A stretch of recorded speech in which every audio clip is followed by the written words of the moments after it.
Heart beat ரொம்ப கிளியரா கேக்குது சிவா.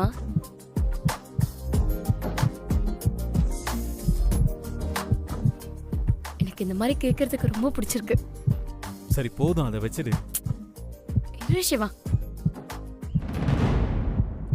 பரவாயில்லையே, ஸ்வாதி சிவா கூட நல்ல க்ளோஸா பழகுறா. அந்த சிந்துவை அடிச்சு துரத்திட்டு ஸ்வாதியை என் மகனுக்கு கல்யாணம் பண்ணி வச்சிட வேண்டியதுதான். ஸ்வாதி தான் என் பிள்ளைக்கு ரொம்ப பொருத்தமா இருக்கா. என் கண்ணே பட்டுடும் போல இருக்கே. அன்னபூர்ணி அக்கா கிட்ட சொல்லி எப்படியும் உங்க 2 பேருக்கும் கல்யாணம் பண்ணி வச்சிடணும்.